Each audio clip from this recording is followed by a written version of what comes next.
Sniper Elite Jim, the series where you can literally snipe another man's testicles off. Famously, yeah. Is coming back. And you can still snipe the testicles off, you'll be pleased to know. Yeah. Because I know you were into that, weren't you? I was well into sniping the balls off, mate.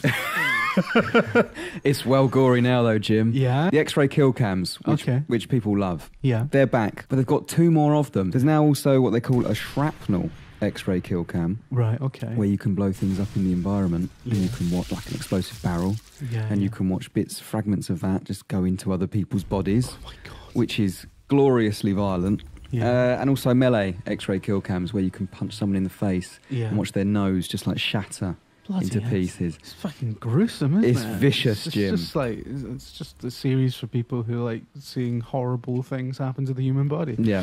I liked Sniper Elite 3 quite a lot. You did, yeah. It was a good game. I don't think the setting was as interesting as 2, though. Maybe that was a personal thing. But the setting of 4 interests me much more than 3 of it. Where is the setting? So this is set in Italy, 1943. Okay. So obviously it is wartime, but it's not war-torn. War hasn't quite reached Italy at that stage. So it's being occupied, but it's not destroyed. So the buildings are still there. Yeah. And they're going for a more... I saw an area called, I think it's called Batanti Village, which is like a little fishing village, a little harbour, which is what you're seeing in the footage now. Now, this is apparently the smallest map in the game, but they say it's roughly around 3 times larger than the biggest map in Sniper Elite 3. So they're dropping last-gen consoles for this, which has allowed them to really push it a little bit more. This is the first game that is exclusively current-gen I didn't even realise Sniper Elite 3 was out. Yeah, it was, And they're going for a much more emergent-type gameplay. So the easiest way to describe it is it's a big sandbox mission, like Hitman, say. Yeah. It's not open world,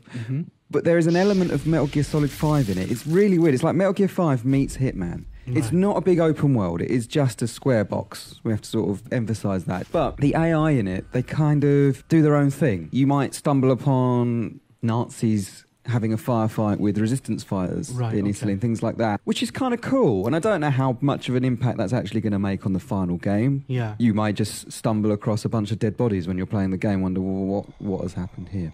Oh, man, that's quite cool. Yeah, I like that. Yeah. So I think that's where the kind of Metal Gear 5 influence comes in a little bit. They didn't openly say it's influenced by Metal Gear 5. That's my take on it. I don't know if this was in 3, Jim, but they've got destructible stuff in the environments now. So you say there's a beam that's holding up a balcony ledge. You can shoot that beam out, and it will do all its slow-mo bullet stuff that it always did.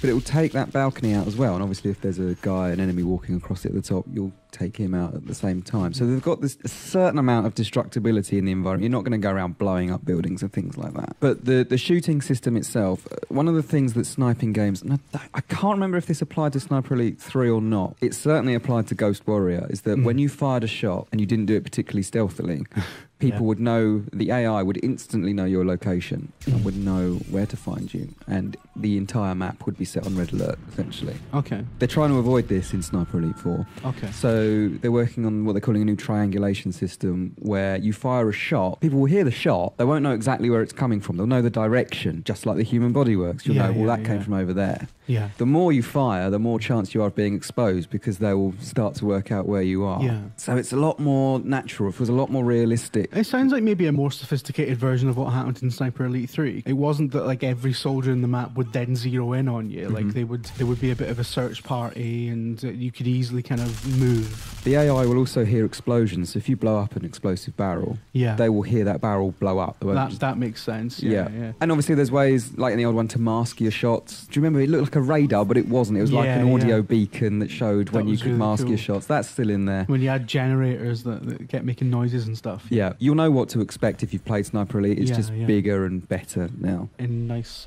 sunny Italy. It looks nice. The footage perhaps looks a bit compressed, but when you see it in person, I thought it looked quite nice. It's not... Yeah. This is pre-alpha footage we've got, and it demonstrates what you're going to be getting up to, the kind of locations you can expect. But at this stage, it's still a little rough. The animations aren't quite there, but it's still pretty early. You sat there and watched somebody play it. Did it look nice? Or it didn't look a huge step up from 3. I think the advancement comes in like the scope, the scale of the actual maps rather than the actual visual overall. I saw a map that we can't actually see. It's not in the footage. It was a forest map full of foliage, and that's another thing. You can now creep in the foliage and you can, you know, full of trees, and the lighting was really nice. The way that the light sort of cut through the forest.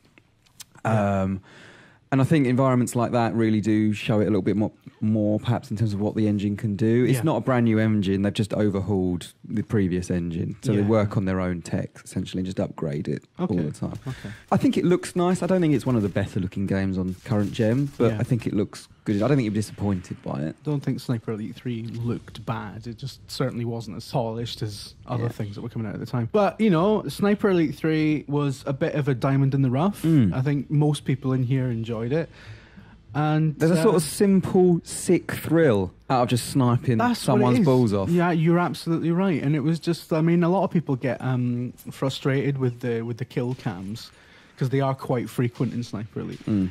But, I mean, I think for me, that's kind of like, it's the satisfaction of just seeing, even when you don't even get a ball shot, you know, even just the satisfaction of the bullet going through a Nazi's skull is great. You look at the X-ray and some of the footage now, there's one where there's like an intestine shot and, the shrapnel X-ray kills that you mentioned earlier, there's one bit of the footage we have where, you know, you can see like bits of metal and a spanner sticking out of the guy's arm as it goes down. It's really, really gruesome. Yeah, you're absolutely right. There's that kind of primal, kind of visceral thrill of just sort of killing dudes in a very detailed and But yeah, I'm looking forward to Sniper Elite 4. I am as well. The Sniper Elite games have been a bit hit and miss over the years, but generally I think that they've got that one mechanic nailed, and however good the rest of it is a bonus.